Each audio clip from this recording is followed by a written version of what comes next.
following is just a small diagram that I made to show you all the elements of what this is composed of. Here you can see the cross-section of PVC pipe, which is the main element of the entire system. PVC is very inexpensive and it can be accessed by almost anyone at your local hardware store. This gray area depicts the concrete insulation that I used. The burning of the solid-state fuel is very hot, so I had to use thermal insulation in the form of concrete to prevent the PVC outer shell from melting. I chose to use copper as a combustion chamber because I knew it wouldn't deform with each batch of fuel used. The radius I used was 1/2 inch. This represents the PVC coupling that connects the combustion chamber to the nozzle. This represents the nozzle with a construction radius of R. The purpose of the nozzle is to increase the velocity of the exhaust gases. This way the quality of different fuel mixtures could be evaluated based on how rapidly the exhaust gases were being ejected.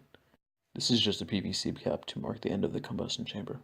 The velocity of the gases in this particular system is a function of the radius of the nozzle, the density of the fuel mixture, and its enthalpy of combustion. If one wished to transform the design into a rocket, one suggestion would be to replace the concrete with some sort of aerogel. This would make the system significantly lighter, and with a proper nozzle, it could easily take flight.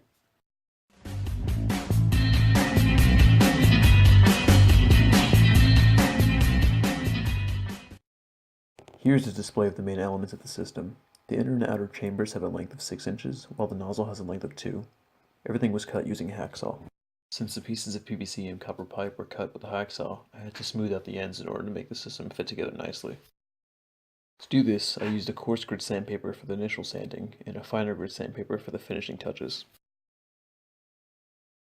Here's an example of how the edges were sanded down.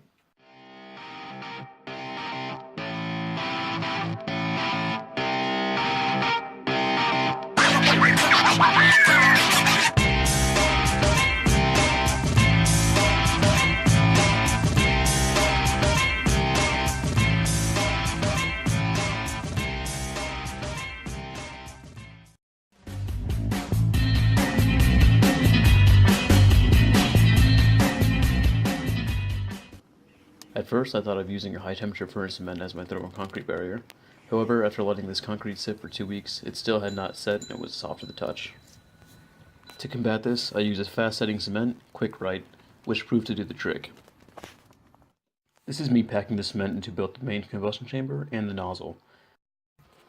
I made sure to pack the cement as tightly as I could so there wouldn't be any porosity within it when it dried.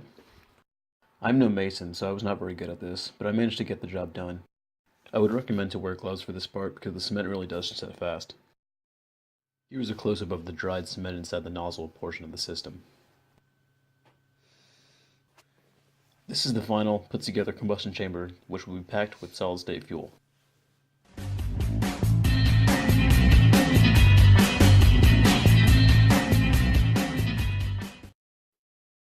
Some ingredients of the fuel mixture include potassium nitrate, which is a strong oxidizer, sucrose, or table sugar, and iron oxide, or rust.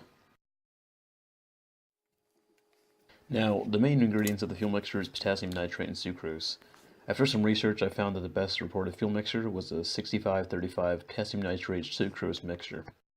Given that, I decided to do a sort of test run of the fuel by combining these ingredients in this weight ratio. Just be sure to weigh out everything properly and just mix it up in a bowl afterwards. Here are the results of igniting the dry fuel mixture, both on its own and inside the combustion system.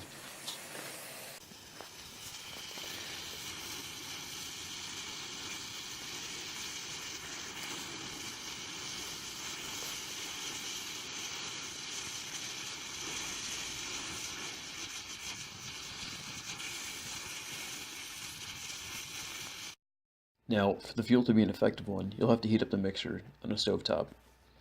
This is done to caramelize the sugar within the fuel, which effectively suspends the potassium nitrate homogeneously within the sugar. Cooking the fuel, you shouldn't have the heat too high, as the mixture can ignite within the pan, which I learned from experience. I did this outside for obvious reasons. The goal is to cook the mixture until you have a viscous and smooth fuel. This results in a uniform and highly flammable fuel mixture.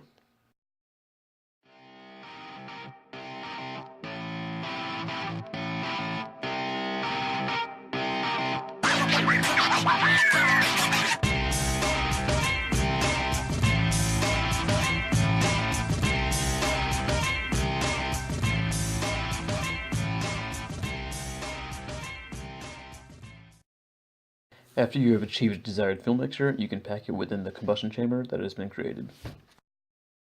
So, to make ignition easier, I pack the fuel within the nozzle as well.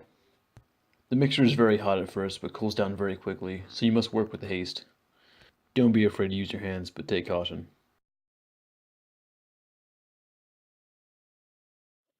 To start the burning of the fuel, I rolled a small amount of it into a wire of sorts that led to the beginning of the nozzle. Once this portion is ignited, the rest will spontaneously combust.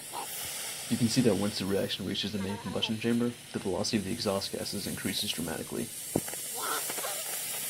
So much so that this heavy system managed to jet forward until being abruptly stopped by the debris in front of it.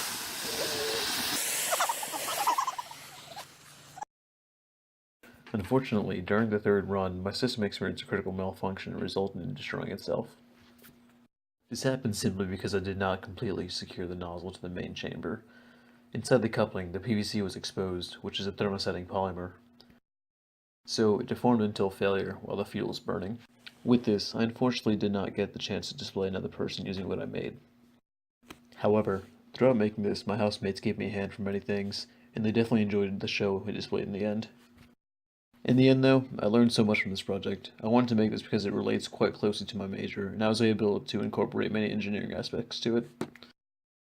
I learned about solid-state fuels, how to work with my hands, and I learned how to avoid and learn from failure. If I had the time and resources, I would definitely do this project again, but with some improvements. And I would certainly recommend it to a friend, as it was very fun.